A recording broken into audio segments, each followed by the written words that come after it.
La pression des maisons de disques, des médias et de ses fans, Jennifer a eu du mal à la gérer. En remportant la première saison de Star Academy, la chanteuse de 40 ans ne s'attendait pas à vivre un tel tourbillon. Invitée de Face A, du site Purchart, elle confie « J'avais un peu peur de l'ampleur qu'avait pris cette énorme médiatisation et surmédiatisation, même. Quand on se déplaçait, c'était les Beatles. » À seulement 18 ans, elle enregistre son premier album en 3 semaines, ça a été très rapide. J'ai passé plus d'heures à écouter les maquettes qu'on m'envoyait que de temps en studio. C'était des équipes de nuit, de jour, et une chanteuse qui venait chanter dès qu'elle le pouvait entre de la promo. Parce qu'on m'avait mis beaucoup de promos. Un rythme effréné qui commence dès sa sortie du château de Damary-les-Lys avec au programme 28 interviews à la chaîne rien que le lendemain.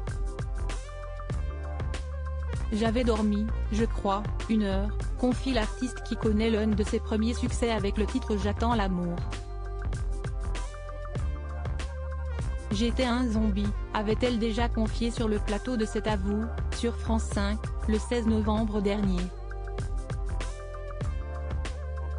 Les médias s'intéressent à sa musique, mais surtout à sa vie privée qu'elle découvre étalée dans les magazines. Elle garde le souvenir d'une séance photo horrible, je ne citerai pas le nom du photographe mais mon Dieu. Je ne m'étais pas reconnue sur les images, c'était horrible.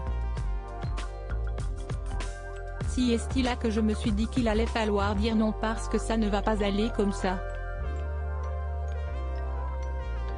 Supérieure à Jennifer, son évolution physique comme Jennifer a réussi à s'imposer malgré la pression de son propre aveu, son entourage n'est pas très protecteur, j'avais une super maison de disques qui veillait au grain, mais je disais oui à tout. J'acceptais toutes les demandes. C'était compliqué. Mais elle réussit à s'imposer et gère les débuts de sa carrière. Je savais ce que je ne voulais pas faire, assure la maman d'Aaron, Joseph et Giovanni.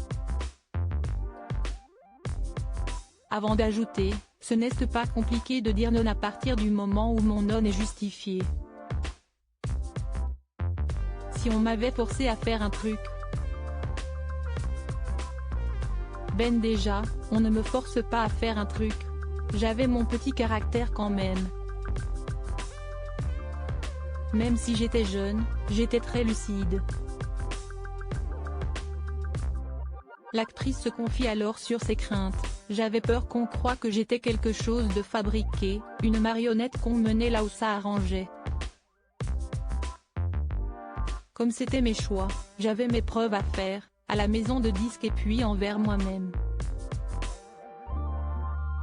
Elle est pourtant bien loin de s'imaginer que 20 ans plus tard, elle serait encore présente dans le cœur du public, raconte l'ancienne coach de The Voice Nikos Aliagas dans les colonnes de Gala, du 27 octobre dernier. Crédit photo, Tiziano da Silva, Cyril Moreau,